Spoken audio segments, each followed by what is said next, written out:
Pessoal, nós vamos continuar em Marcos, tá? Nós estamos no capítulo 12, versículo 28 em diante. Antes de eu continuar isso aqui, essa sequência que Marcos comenta com a gente, eu senti de trazer para vocês um trechinho da segunda carta do apóstolo Pedro para as igrejas, onde ele faz um comentário que eu quero ressaltar antes da gente continuar. Nessa segunda carta de Pedro, no capítulo 1, versículo 20, ele fala assim, olha, sabendo primeiramente isto, que nenhuma profecia da Escritura provém de particular elucidação, ou seja, particular interpretação ou particular conhecimento, porquanto nunca, jamais, qualquer profecia foi dada por vontade humana. Entretanto, homens santos, ou seja, homens separados do pecado, santos, né? Falaram da parte de Deus, movidos pelo Espírito Santo de Deus. Então, por que eu quis trazer esse trechinho de Pedro? Porque nós precisamos entender que a profecia é a palavra de Deus, que a gente entende como os textos sagrados, os livros, né, o que a gente está lendo aqui. E não se pode interpretar de forma humana. Então, a interpretação não é o que eu acho, não é o que a Ana Paula acha, o que a Carol acha. Pelo contrário, a interpretação ela é dada através do que o Espírito Santo traz de entendimento a nós. Por quê? Porque essa profecia, essa palavra de Deus, ela só existe porque o Espírito Santo de Deus inspirou homens santos, homens separados do pecado na terra, para escreverem as palavras de Deus, entendeu? Então é por isso que a gente crê na Bíblia, né? A Bíblia ela é digna de confiança por causa disso. Então, o mesmo Espírito, que é o Espírito Santo de Deus, inspirou vários homens, vários autores, em épocas diferentes aí, para escreverem a palavra de Deus. Então, ela não pode se contradizer. Se ela se contradizer, então aí já tem alguma coisa errada, não é? Como que uma pessoa fala uma coisa e no outro livro vai lá e fala outra coisa diferente? Entendeu? Então precisamos encontrar uma coerência nos textos, nos livros. A gente precisa conectar um assunto com o outro para entender que isso aqui, tudo isso que a gente lê é digno de confiança nossa. A gente pode acreditar nisso, tá? Então, ele está falando isso nessa segunda carta porque ele está rebatendo as heresias que são destruidoras no meio da igreja. Que são o quê? São interpretações humanas que não são coerentes com os textos bíblicos e levam os homens ao erro, ao engano, de acharem coisas que não é verdade. E por que eu estou falando isso? Porque aqui em Marcos, no capítulo 12, uns versículos antes, a gente vê uma seita da época, que é a seita dos saduceus, perguntando para Jesus sobre a ressurreição dos mortos. Eles não acreditavam que existia a ressurreição de alguém que já morreu, né? E aí Jesus, né, sob a escrita de Marcos, de uma testemunha ocular de Jesus Cristo, ele diz que não, que existe sim a ressurreição dos mortos e que eles erram porque não conhecem as escrituras, ou seja, os outros livros, os outros textos que falam sobre ressurreição, e nem o poder de Deus, porque para ressuscitar uma pessoa que morreu e já virou pó é só o poder de Deus. Não, não existe lógica nisso, não existe. A gente não consegue entender, né? Tá? Mas aí entra o poder de Deus. E aí ele termina a explicação falando: vocês trabalham em grande erro. Ou seja, vocês gastam energia no erro. Então, quando a gente chega para a Bíblia, a nossa cabeça às vezes dá uma. A gente tem que vir com a mente aberta, porque a gente começa a ler coisas que a gente fala: não é possível, eu achava que era diferente, eu entendia de outra forma, né? Mas a palavra de Deus, ela é clara. E quem lê com essa vontade de aprender e descobrir, vai encontrar. Porque Jesus disse: aquele que busca, encontra. Né? Aquele que bate, a porta vai se abrir. Então é por isso que nós estamos reunidos aqui. Para, de alguma forma, entender com mais profundidade, com mais clareza, esses assuntos que são assuntos espirituais, que nós não vemos. Não é todo mundo que consegue ter a visão do mundo espiritual. Mas existem pessoas que têm visão aberta de mundo espiritual e vêm. Né? Então, isso são os dons. Tá? E aí, nessa sequência de conversa ali de Jesus, ele fala, no versículo 28 diz assim: chegando um dos escribas, tendo ouvido a discussão entre eles, porque afinal, né, antes dos saduceus colocarem a sua pergunta, os escribas estavam ali questionando a autoridade de Jesus, lembra? Com que autoridade você vem aqui no templo e vira a mesa dos cambistas, entendeu? Quem te deu autoridade para isso? Então, um desses que estava participando de toda essa conversa, veio e conversou com ele meio que no particular. Vendo como Jesus lhes houvera respondido bem, perguntou-lhe: qual é o principal de todos os mandamentos? Então, parecia uma pessoa interessada na verdade, né? Sabe quando é tanta lei, é tanta coisa, né? Só de mandamentos são 613 na lei de Moisés, né? E ele era um escriba, um estudioso daquilo. Imagina, a cabeça dele deu um nó ali, né?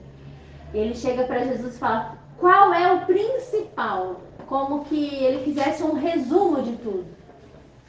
E aí respondeu Jesus: o principal ele vai citar Deuteronômio capítulo 6, que é o livro da lei, é um dos livros da lei, né? Lá do Antigo Testamento. Ele vai citar esse versículo aqui, ó. Ouve, ó Israel, o Senhor, nosso Deus, é o único Senhor. O que significa? O que a palavra Senhor significa? Dono, né? Senhor é dono. Então, isso aqui Israel precisava entender que existia um dono, um único dono. Se a gente conectar com o Sermão do Monte, a gente vai lembrar de Jesus falando que ninguém pode servir a dois senhores. Por quê? Ou vai agradar um e aborrecer o outro, ou vice-versa. Então a gente precisa ter um Senhor só. E na ocasião ele falou: vocês não podem agradar a Deus e as riquezas, né? Ele usou as riquezas como se fosse um senhor, né? Um dono. Bom, e aí ele diz assim: amarás, pois... Então aqui ele diz, o Senhor... Primeiro, vamos entender isso aqui. Ele está se dirigindo a alguém. Ouve quem? Todo mundo? Não. Ouve, ó Israel. Então é uma palavra, é um mandamento direcionado para Israel. Aí a gente vai ver um pouco mais sobre isso. O Senhor, o nosso Deus, então não é o Deus da China, o Deus dos Estados Unidos, é o Deus de Israel. Ele é o único Senhor, ele é o único dono, o único que manda. Amarás, pois, o Senhor teu Deus de todo o teu coração, que fala das emoções, tá? Com as nossas emoções, né? E isso é forte porque um dos frutos da presença do Espírito Santo de Deus em nós é o domínio próprio. Isso está ligado com as nossas emoções, né? Então, amar a Deus de todo o nosso coração significa que a gente já dominou sobre as nossas emoções, né? Que muitas vezes ama o pecado, ama o que é errado, ama a mentira, ama o dinheiro. O amor ao dinheiro é a raiz de todos os males. Então, olha como as coisas estão nos detalhes, né? Na emoção. Então, por isso que a presença do Espírito Santo dentro de nós, ela gera em nós um domínio sobre essas coisas, sobre esse amor, né? Antes da gente estabelecer Jesus Cristo como Senhor da nossa vida, havia um Senhor na nossa vida. Talvez nós mesmos, a nossa vontade, o nosso amor ao dinheiro, o nosso amor ao pecado, o nosso amor à mentira, a nossa carnalidade, entendeu? Então ele diz assim, por causa disso, porque o Senhor é o único dono de tudo, né? O Deus de Israel, você então deve amar a Deus de todo o teu coração, de toda a tua alma. O que é alma? Alma é quem você é quem eu sou, é a nossa personalidade. Nós somos uma alma vivente. Isso não vai mudar. E Deus, ele vai, e isso é legal a gente entender também, é como se ele falasse assim, nós temos que amar a Deus do jeito que a gente é. Porque ele nos chamou do jeito que a gente é. E ele vai usar a nossa vida de acordo com a nossa personalidade.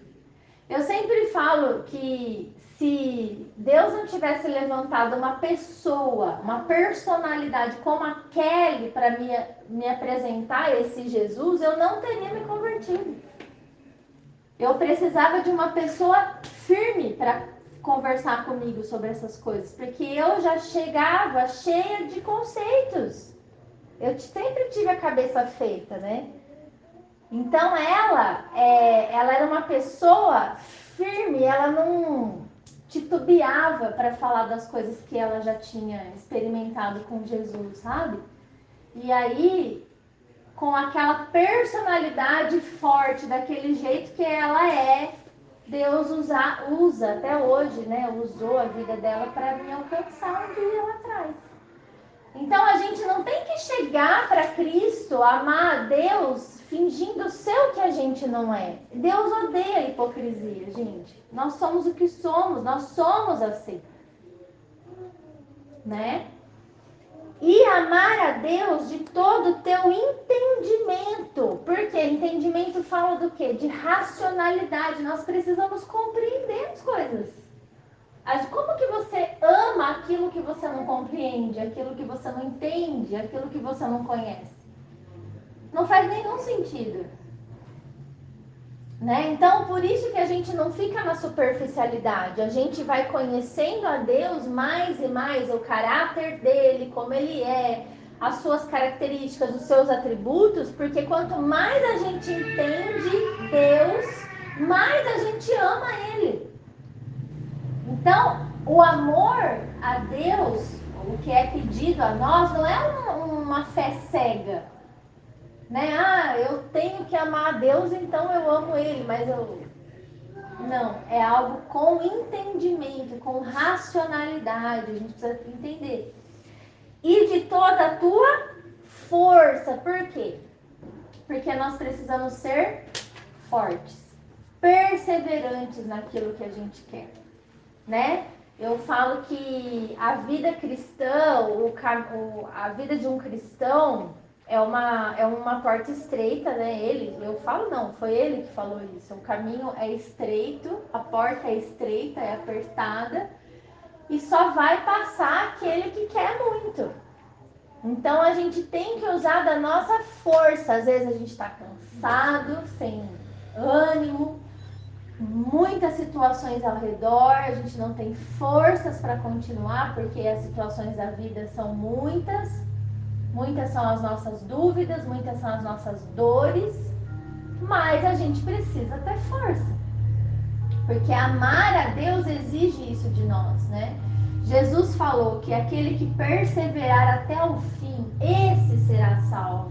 Então não é aquele que vai desistir, que vai se enfraquecer no meio do caminho, né? Então, olha que resposta, o que é o principal? O que é o principal mandamento de Deus? É amar a Deus, né? Ninguém pode se repensar em se relacionar com o próximo, em amar o próximo, sem que primeiro se relacione com Deus e ame a Deus. Entendeu? Versículo 20, 1 João 4:20, ele diz assim, olha: se alguém disser amo a Deus e odiar a seu irmão, é mentiroso. Pois aquele que não ama a seu irmão, a quem vê, não pode amar a Deus a quem não vê. Ora, temos da parte dele este mandamento, que aquele que ama a Deus, ame também a seu irmão. Então, olha o que o João está dizendo, né? Se você não é capaz de amar, se você não ama o seu irmão que você vê, né, no seu relacionamento com o próximo, vamos dizer, você não é capaz de amar alguém que você vê, como que você diz que você ama a Deus que você não vê? É totalmente incoerente. Então, o que a gente começa a entender? A gente tem que entender o seguinte, que para manifestar esse amor verdadeiro com Deus, né, a gente precisa estar dentro desse primeiro mandamento. É o primeiro mandamento. Então, se eu amo a Deus que eu não vejo, é claro que eu vou amar o meu irmão que eu vejo. Porque o amor de Deus, ele se revela nisso. Vocês estão entendendo isso? Se alguém disser amo a Deus e odiar seu irmão, é mentiroso. Pois aquele que não ama seu irmão a quem vê, não pode amar a Deus a quem não vê. Uma coisa está ligada com a outra, né? Então, o primeiro mandamento é esse: amar a Deus sobre todas as coisas. Porque o nosso relacionamento com Deus é que vai nos dar condições de fazer todo o resto da lei, que se resume em amar o próximo como a você mesmo. É simples, é que a gente complica. Sabe por que a gente complica? Porque a gente não ama a Deus verdadeiramente. Nós, muitas vezes, chegamos carregados de idolatria. O que é idolatria? Idolatria é uma palavra que vem de ídolos, ídolos que a gente levanta no nosso coração e que estão no lugar de Deus, né? A gente ama a Deus até que não aconteça nada com o nosso trabalho, ou não aconteça nada com o nosso casamento, ou não aconteça nada com o nosso filho, ou não aconteça nada com as nossas coisas. Vocês entenderam o que a idolatria faz? A gente levanta ídolos no coração sem saber, né? Então, uma pessoa que pratica essa idolatria, ela não consegue amar o próximo como a ela mesma. Porque qualquer coisa que o próximo fizer, que mexa naquilo que ela idolatra, que afete o ídolo dela, e que pode ser até ela mesma, no sentido egocêntrico, ela acaba com a vida do outro. Ela destrói. É bem fácil isso. Vocês estão entendendo? e fala que ama a Deus. Até que alguém mexa no seu ídolo que está aí escondido dentro do seu coração. Ele diz assim, o segundo é, amarás o teu próximo como a você mesmo. Não há outro mandamento maior do que estes dois. Então, o que eu não quero para o outro, eu não devo. O que eu não quero para mim, eu não devo fazer para o outro. Parece fácil essa regra, né? Parece.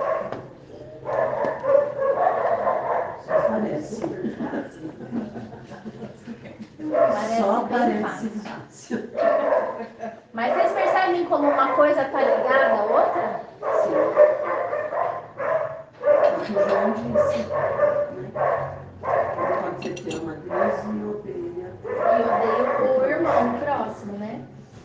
Disse-lhe o escriba, muito bem, mestre, e com verdade disseste que ele é o único, e não há outro senão ele.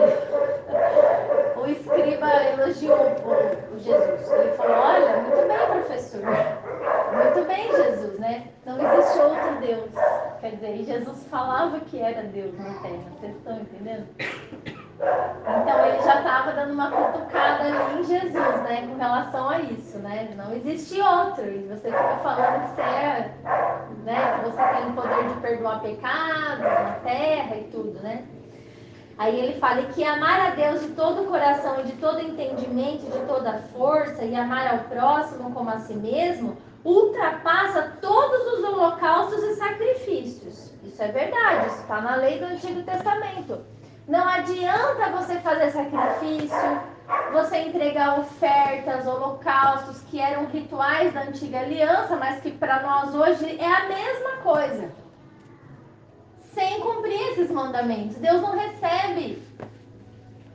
Deus não recebe isso. A palavra diz,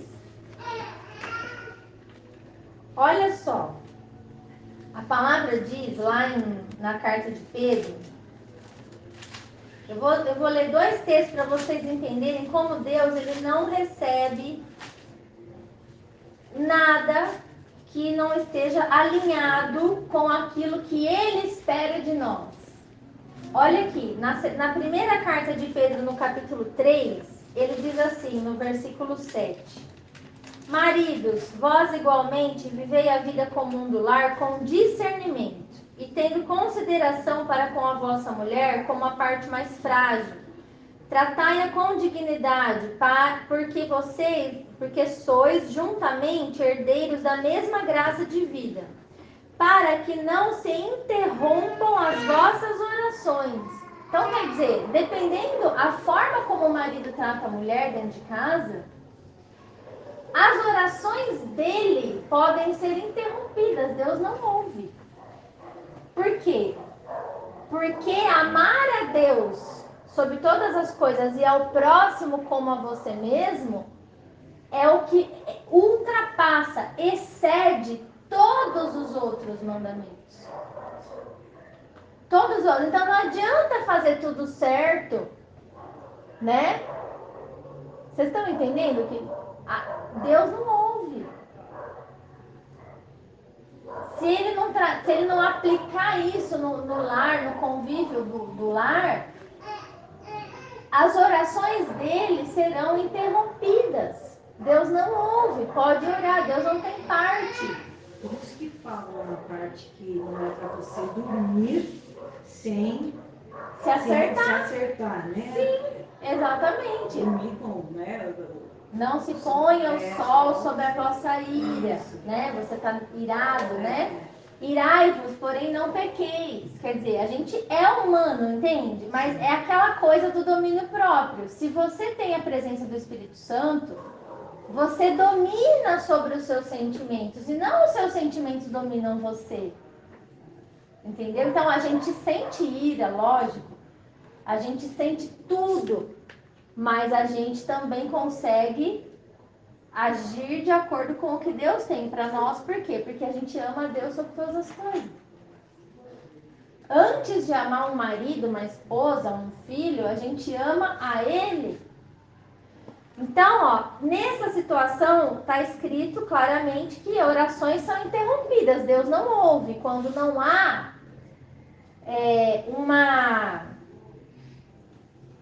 na vida comum do lar esse discernimento, né? Esse trato de um com o outro. Isso fala do relacionamento. E também o outro exemplo que eu vou dar, que não é só na questão do casamento, tá lá no Sermão do Monte, quando Jesus fala sobre as brigas entre irmãos, né? Lembra que ele fala, Mateus 5, 21, ele fala assim, ó: ouviste o que foi dito aos antigos, não matarás, e quem matar estará sujeito a julgamento. Isso foi dito lá na lei de Moisés, né? Eu, porém, vos digo que todo aquele que sem motivo se irar contra o seu irmão estará sujeito a julgamento. E quem proferir um insulto a seu irmão estará sujeito a julgamento do tribunal. E quem lhe chamar tolo estará sujeito ao inferno de fogo. Se, pois, ao trazeres ao altar a tua oferta, ali te lembrares de que teu irmão tem alguma coisa contra ti, deixa perante o altar a tua oferta e vai primeiro reconciliar-te com o teu irmão. E então, voltando, faze a tua oferta. Entre em acordo sem demora com o teu adversário, enquanto estás com ele no caminho, para que o adversário não te entregue ao juiz e ao juiz ao oficial de justiça e sejas recolhido à prisão. Em verdade te digo que não sairás dali enquanto não pagares o último centavo. Então, pensa, como que... Você entendeu por que Jesus deu essa resposta para o escriba? Qual é o principal mandamento? O que eu tenho que fazer? Eu tenho que ofertar? Eu tenho que fazer algum ritual? Pagar promessa? Mais ou menos isso que ele queria saber. Jesus disse, não.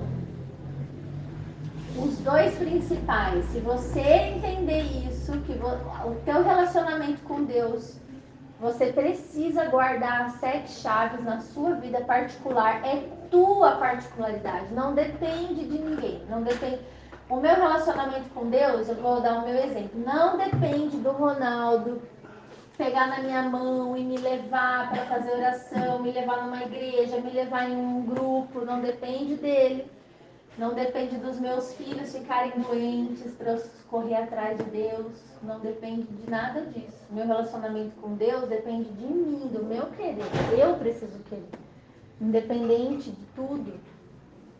Porque se eu amar a Deus de todo o meu coração, de todo o meu entendimento, se eu colocar Ele como Senhor da minha vida, eu começo a frear as minhas atitudes, a dominar as minhas emoções com relação às minhas palavras e atitudes com o meu próximo. Seja o meu próximo um marido, uma mulher, um filho, uma mãe, um pai dentro da família, ou seja ele um irmão, alguém de fora, no qual Jesus também disse, se você tem um problema, você não traga a sua oferta, vai se acertar primeiro, porque eu não vou receber a sua oferta. Porque ele não quer isso da gente. A palavra diz, né, que ele não quer holocausto. Ele não quer holocaustos nem sacrifícios. Então, não adianta a gente fazer promessa, fazer jejuns, né? E coisas para alcançar algo que Deus não está preocupado. Deus está preocupado com os nossos relacionamentos. É o nosso jeito, porque nós não somos chamados para viver sozinhos. Deus não criou o homem para o homem viver isolado. Isso foi o que quiseram fazer lá na Torre de Babel. Ficar tudo num canto só e crescer e dominar sobre os outros. Por causa do poder do conhecimento. Deus não chamou o homem para isso. Deus chamou o homem para se multiplicar na terra e povoar a terra e viver em comunidade. O homem não foi criado para viver sozinho. Né? Então a gente precisa dominar essa coisa de relacionamento interpessoal. Porque é lei, é mandamento. Amar ao próximo como você ama você mesmo. É interessante isso, né? Legal aprender essa parte. Vendo Jesus que ele havia respondido sabiamente, declarou-lhe: não estás longe do reino de Deus. E já ninguém mais ousava interrogá-lo. Por que ele disse isso para o escriba, né? Ele não falou, você chegou lá. Ele falou, ó, você não está longe de lá. Porque faltava uma coisa para esse escriba. O que vocês acham que faltava para ele? Para entrar no reino, para ser salvo, né? Crer. Crer no quê? Jesus, que ele era filho de Deus. Sim. Crer que Jesus era o Filho de Deus. Por quê? Ele mesmo disse lá em João, capítulo 17, antes dele ir para a cruz, ele fez uma oração. Foi a última oração, é conhecida como a oração sacerdotal de Jesus, antes dele ir, né? João relatou para nós no capítulo 17, e ele fala assim, ó. Jesus está orando, ele fala assim, ó, versículo 3. E a vida eterna é esta, que te conheçam a ti, o único Deus verdadeiro, e a Jesus Cristo a quem enviaste. Então a nossa salvação, ela passa pela fé em Jesus. Sem a fé em Jesus não existe salvação, não existe entrada no reino. Esta é a vida eterna. Tá?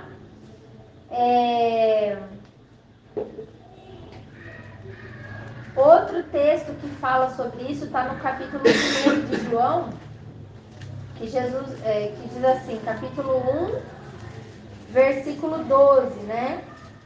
Mas a todos quantos o receberam, deu-lhes o poder de serem feitos filhos de Deus, a saber, aos que creem no seu nome.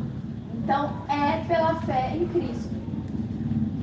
Quem não crê, não recebe salvação de Deus, porque não crê no Filho, que foi enviado ao mundo para perdão dos nossos próprios pecados. Tá? Então passa por Jesus essas coisas, né? Romanos também tem um texto que fala claramente, né?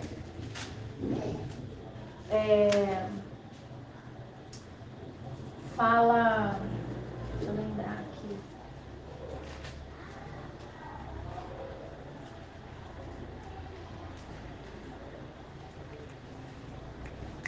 Fugiu agora.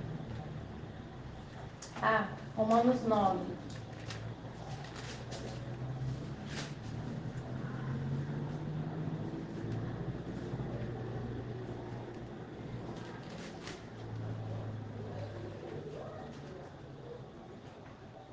Romanos 10, versículo 9. Se com a tua boca confessares Jesus como Senhor, como dono, e no teu coração creres que Deus o ressuscitou dentre os mortos, serás salvo. Porque com o coração se crê para a justiça, e com a boca se confessa a respeito da salvação. Isso é forte, gente. A fé, ela é operante. Não existe, eu acredito, e continuar no pecado. Por isso que a Bíblia fala sobre os homens santos que vieram e falaram da parte de Deus. Nós somos os santos de Deus. Nós que cremos e nos separamos do pecado, justamente porque cremos. Porque quando eu creio em Jesus e eu descubro que o que eu faço é abominação para Ele, o que eu vou fazer? Eu vou continuar fazendo isso? Eu não. Se eu creio nele, eu vou parar agora de fazer isso. Porque eu sei que vai vir chumbo, entendeu? Então, quando a pessoa crê, olha, com o coração você acredita, com as tuas emoções, com tudo que você é, com tudo que você entende, você acredita. Mas com a tua boca, com as suas palavras, com as suas atitudes, você confessa essa verdade. Por quê? Você revela quem você é através das suas atitudes. Não adianta. O discurso pode ser muito bonito, mas se você não agir de acordo com o que você acredita, não vale nada. Por isso que a palavra diz: se com a tua boca você confessar Jesus como seu Senhor, ou seja, se você realmente agir dentro dessa verdade na tua vida, e no seu coração você acreditar, você será salvo. Não tem ninguém pode roubar essa salvação de você. Ninguém. Não há nada que possa te separar do amor de Jesus. E não há nada que Jesus não possa fazer na tua vida e na minha. Em termos de restauração de coisas, restituições, curas, tudo que foi perdido. Tudo, sabe? Claro, existe uma consequência, mas o tempo da consequência também passa. Vocês compreendem isso? Às vezes a gente vem para Cristo todo arrebentado, endividado. O tempo da consequência, que é o pagamento da dívida, ele vai passar. Ele vai passar, mas em Cristo tudo vai se restaurando, se ajeitando, sendo colocado no lugar, entendeu? Tá? E aí ele disse então para o escriba isso: você não está longe do reino, só falta você compreender que, né, você não é perfeito, meu filho, você precisa de perdão, e eis que estou aqui para perdoar o seu pecado, né? Porque se eu perdoar o seu pecado, você não morre nunca mais. Como que a morte vai vir na tua vida se você não tiver pecado? Mas se eu perdoei, entendeu? A morte, ela só vem como consequência do pecado, né? É o que acontece hoje na nossa vida. A gente vai orar e aí Deus vê a minha vida e vê uma pessoa, uma pecadora, filha de Adão. Só que aí Jesus fala lá no céu, como intercessor, ele tá lá e fala: não, você pode ouvir a oração da Amanda, porque eu paguei pelo pecado dela na cruz, ó. Tá pago, tá feito, tá lavado, remido, perdoado. Então pode ouvir a oração. É assim que funciona a intercessão no céu, entendeu? É isso. Tem até um texto que fala, eu até postei no grupo lá de Timóteo, atestando que Jesus, ele é o único mediador entre nós e o nosso Deus. Ele media essa relação, entendeu? Nossa com Deus no céu. Timóteo, deixa eu achar aqui rapidinho para citar para vocês.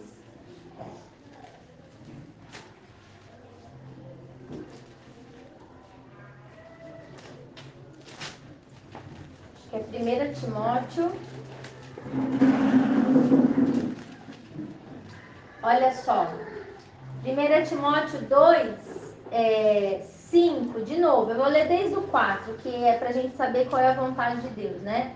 O qual deseja que todos os homens sejam salvos. Esse é o desejo de Deus, que todos sejam salvos. E cheguem ao pleno conhecimento da verdade. Ou seja, compreendam o que é verdadeiro. Não fiquem mais vivendo no engano. Porquanto há um só Deus, que é o Deus de Israel, há um só Senhor, e um só mediador entre Deus e os homens. Quem?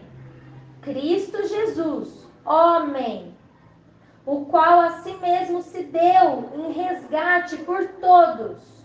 Testemunho esse que se deve prestar em tempos oportunos. Para isso eu fui designado pregador e apóstolo, afirmo a verdade e não minto, mestre dos gentios na fé e na verdade. Então foi para isso que Paulo foi chamado. Para explicar para as pessoas que existe um homem hoje no céu, que é Jesus Cristo, que media a relação dos homens na terra com Deus no céu, entendeu? Certo?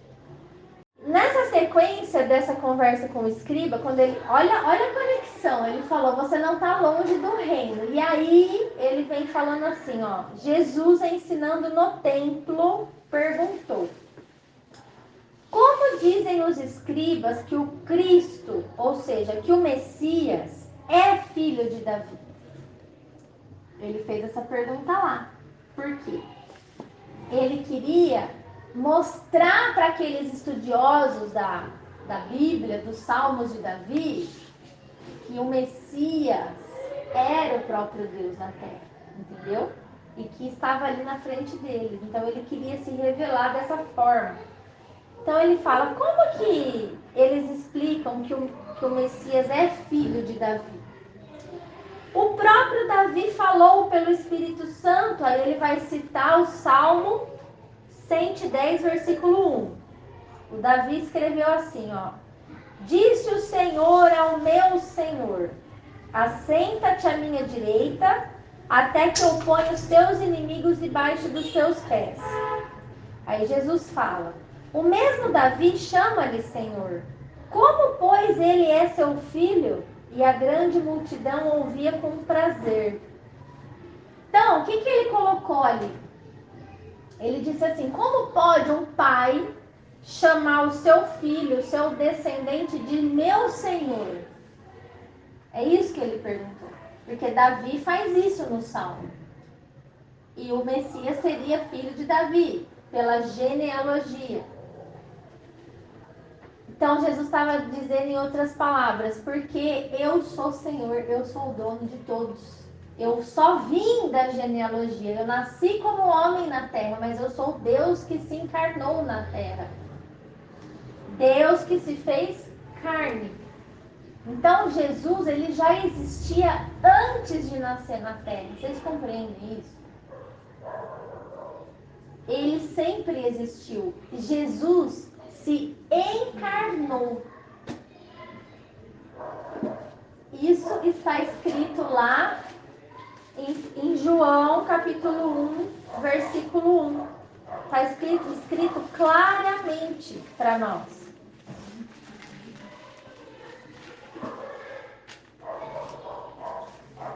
Quer ver? No princípio era o verbo é palavra, fazer, andar, comer, tá? E o verbo estava com Deus e o verbo era Deus.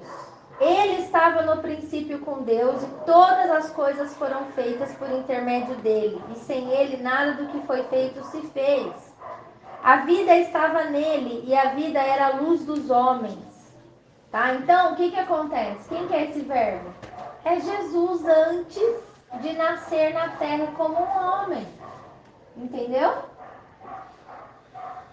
As coisas foram criadas por intermédio dele. Aí você começa a entender o tanto que ele nos amou.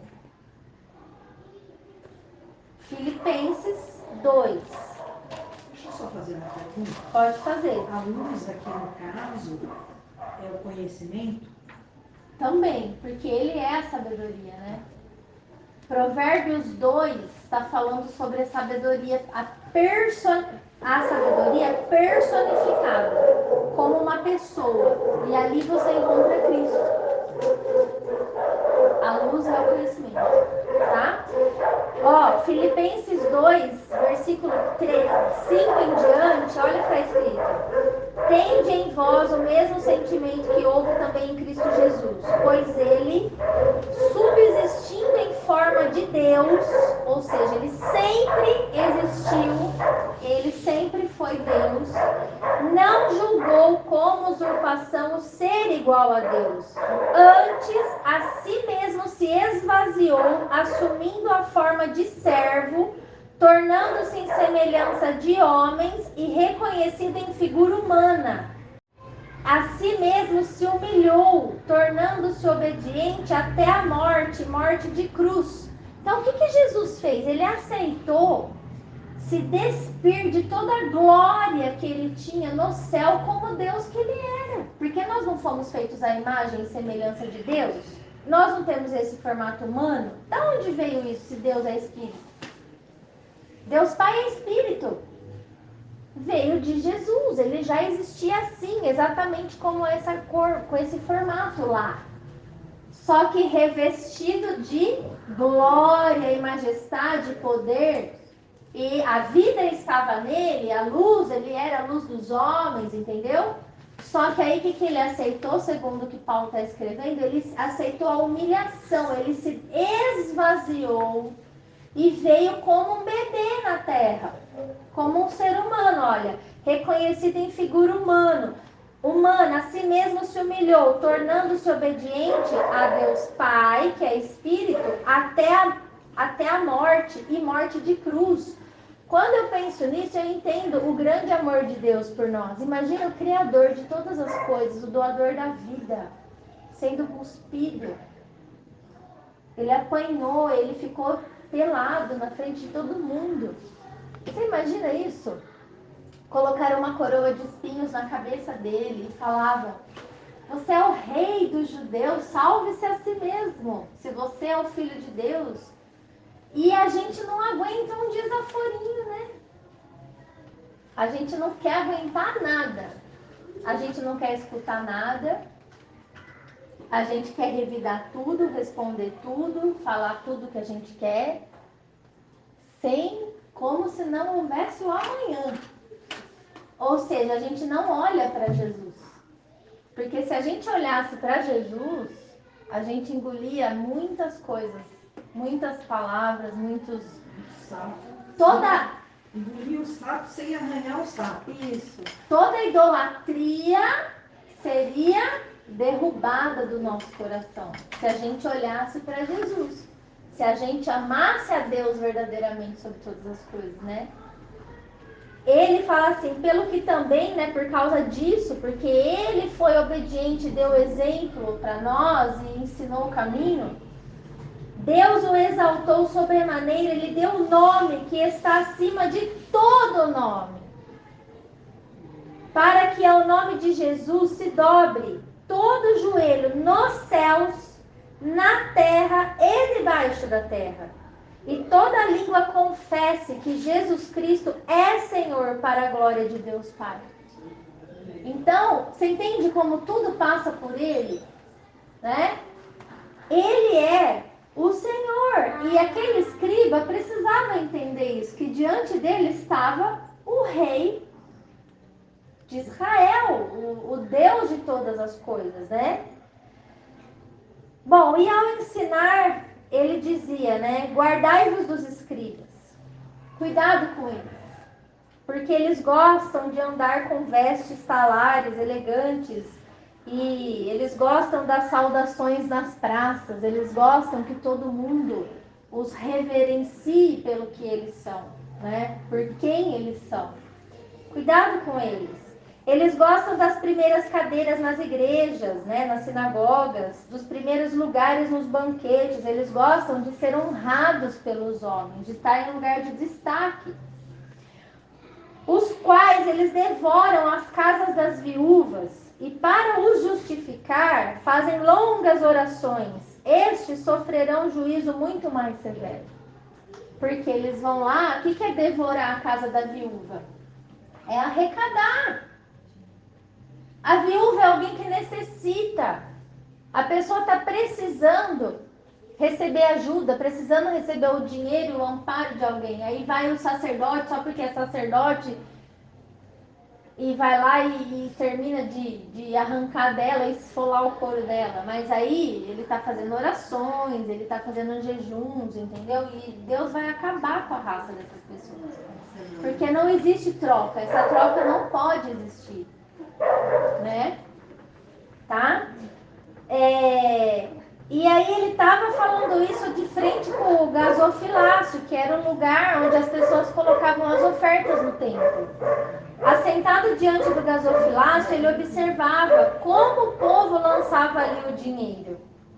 Eu imagino Jesus nessa cena. Imagina, gente, o que o homem pode ofertar para Deus? Fala sério, a gente não consegue ofertar nem malemar o nosso coração. Malemar a nossa vida a gente não consegue consagrar todo dia. Aí a gente vai lá na igreja dar um dinheirinho para obra. E Jesus estava lá olhando, sabendo da vida de todo mundo ainda. Olha que situação. Ora, muitos ricos depositavam grandes quantias, né? Vindo, porém, uma viúva pobre, depositou 2 pequenas moedas correspondentes a 1 quadrante. Coisa lá da época, isso. E chamando os seus discípulos, ele falou assim, ó, em verdade eu vos digo que essa viúva pobre depositou no gasofilácio mais do que o fizeram todos os ofertantes. porque todos eles ofertaram do que lhes sobrava. Ela, porém, da sua pobreza, deu tudo quanto possuía, todo o seu sustento. Isso mostra para mim e para você, não que a viúva foi ótima porque ela fez isso. Mostra que Jesus, ele sabe tudo. Ele sabe qual é a situação que você está quando você vai entregar uma oferta para ele. É isso que esse texto está falando. Esse texto não está falando que você tem que imitar a viúva pobre que foi lá e pegou todo o seu salário e ficou sem comer o mês inteiro para dar para o templo. Ele não está falando que você tem que fazer isso. Ele também não está falando que os ricos não têm que ofertar daquilo que sobra para eles, né? Ele está dizendo que ele sabe tudo. Ele conhece todas as situações, é isso que Jesus está falando. Só isso. Então ele está falando, vocês precisam entender que eu não sou trouxa. Façam as coisas sem hipocrisia. Se vocês querem ofertar, se vocês querem ofertar alguma coisa para alguém, ou para uma instituição, ou para uma igreja, façam isso sem hipocrisia. Entendeu? Porque ele não quer sacrifícios e holocaustos, ele quer só duas coisas que resumem toda a lei de Deus. Amar a Deus sobre todas as coisas. Então tudo que a gente for fazer tem que ser para que o nome dele seja exaltado e glorificado na terra. Só para isso, se isso não for para isso, não faça nada, não dê nada. Cuide da sua vida, das suas finanças. Eu acredito assim que nós temos algumas prioridades na nossa vida. E uma das prioridades é honrar a Deus, amar a Deus sobre todas as coisas, é a gente manter um nome limpo, a gente manter uma casa em ordem financeiramente, a gente sustentar os nossos filhos, que são responsabilidade nossa. E aí depois, realmente do que sobrar, e se sobrar, a gente socorreu mais aquele que necessita. Porque essa é a religião verdadeira. Está escrito aqui em Tiago. Tiago capítulo 1, versículo 27.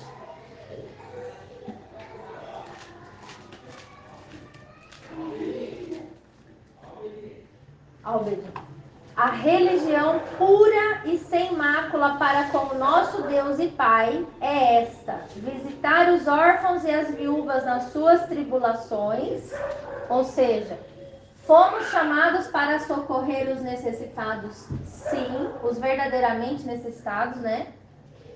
E a si mesmo guardar-se incontaminado do mundo, se separar do pecado, dos valores do mundo. Por quê? Porque a gente ama a Deus em primeiro lugar.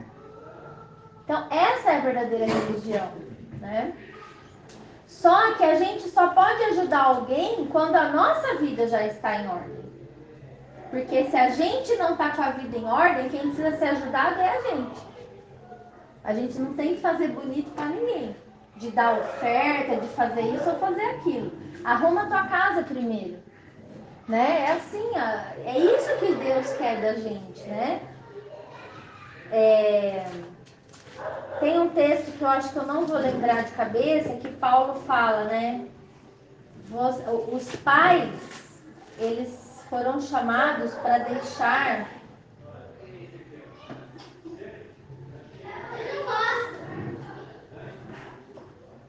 Ele fala que os pais, eles são chamados a deixar... Aqui, achei. 2 Coríntios 12, 14. Eis que, pela terceira vez, estou pronto a ir ter com vocês e não vos serei pesado, pois eu não vou atrás dos vossos bens, mas eu procuro a vocês mesmos. Não devem os filhos entesourar para os pais, mas os pais para os filhos. Então, não pega. O apóstolo Paulo está ensinando aqui pra gente que nós é que os pais é que têm a responsabilidade de entesourar, de guardar, de prover a vida dos filhos, e não os filhos a vida dos pais. E ele se considerava um pai na fé deles, dessa igreja. Então ele falou, eu não estou indo aí atrás dos vossos bens, eu não quero nada de vocês. Sou eu que devo a vocês. Eu, como pai, sou eu que tenho que entregar para vocês, e não vocês que têm que entregar para mim. E essa é a verdade. Essa é a verdade, que é o que Jesus espera com relação às ofertas. Tá? Por isso que ele fala, cada um faça segundo a sua força, segundo o que pode ser feito, tá? Quando tem um episódio em Atos que Ananias e Safira venderam um terreno e foram lá, porque todo mundo estava vendendo as coisas para ajudar a igreja que estava acabando de nascer ali, né? Naquele Atos, no começo, quando Jesus foi ressuscitado e levado aos céus. Esse casal vendeu um terreno e combinou que ia ofertar aos pés dos apóstolos o valor do terreno. Só que eles resolveram mentir. Eles resolveram guardar uma parte com eles e o restante, que poderia até ser a maior parte, falar que eles estavam entregando tudo, entendeu? Quando ele foi fazer isso, o Pedro, inspirado pelo Espírito Santo, falou, por que você mente para o Espírito Santo de Deus? O terreno não era seu? Não estava no seu poder? Alguém mandou você vender? Alguém te pediu alguma coisa? Então, você vendeu porque você quis e ainda vem aqui entregar parte do dinheiro falando que é o terreno todo. Sabe o que vai acontecer com você? Você vai morrer. E o homem caiu morto ali. E dali a pouco veio a esposa. Isso está contado aqui na Bíblia. Aí ela veio, contou a mesma mentira. E ainda teve a chance de falar a verdade. E Pedro falou, olha, você tem certeza? Então você vai morrer igual seu marido acabou de morrer agora. Pronto, morreu. Essa morte, essa história causou na igreja primitiva um temor de que Deus, ele não quer o nosso dinheiro, ele não está interessado nisso. Ele quer o nosso coração.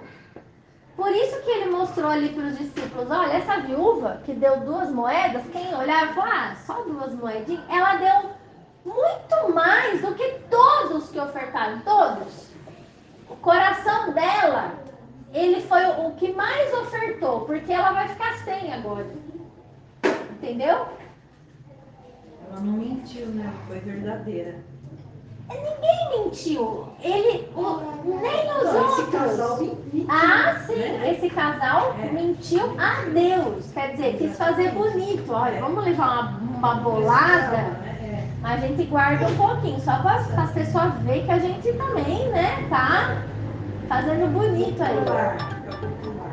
Então Deus não quer isso, Deus não quer a aparência nossa, tá? Deus quer a verdade. E para a gente praticar a verdade na nossa vida, a gente precisa, antes de amar os outros, amar a Ele em primeiro lugar, porque nós vamos todos comparecer perante Ele. E aí, quando verdadeiramente a gente ama a Deus, nós temos condições de amar o nosso próximo, como se fosse nós mesmos. Não é coerente isso que a gente entendeu hoje aqui? Eu ia até falar sobre idolatria, mas eu nem vou falar. Vamos deixar para a próxima. Porque a idolatria tem muito assunto, né? Mas vai chegar outras oportunidades sobre isso. Mas deu para a gente entender, né? Que quando o Senhor não está como Senhor, como dono do nosso coração, existe o risco eminente da gente levantar os ídolos na nossa vida. E ai daquele que mexer com nossos ídolos. Vai tomar chumbo grosso. Né? Então, Deus não quer isso da gente. Tá bom? Amém? Alguém tem alguma pergunta sobre esse assunto? sobre esses mandamentos. Percebam que esses mandamentos não anulam a lei de Deus também, né? A lei não foi revogada. A lei, ela foi cumprida por Cristo na terra. Ele veio e cumpriu muito mais do que a lei dizia, né? A lei dizia, não matarás. Mas Jesus disse, quando você insulta um irmão sem motivo, quando você se ira contra ele, né? Você já está matando ele por dentro. Você não precisa dar um tiro nele para matar. Você já mata ele a cada dia. As suas palavras são mais mortíferas do que qualquer coisa. Às vezes uma palavra causa mais dano do que um couro, entendeu? Às vezes é até melhor apanhar, tomar uns tapas e depois esquecer do que algumas palavras que a gente recebe na nossa vida. Então foi isso que Jesus disse. Ele veio ensinar que cumprir a lei não é ficar na literalidade da lei, né? Assim como o adultério. A lei dizia, se você for pego em adultério, será condenado à morte. Mas Jesus falou, você não precisa ser pego em adultério. Eu conheço teu coração e teu pensamento. Se você olhar para uma mulher com pensamento impuro, você já adulterou com ela, meu filho. Você vai dar conta disso. Tá bom? Vamos lá?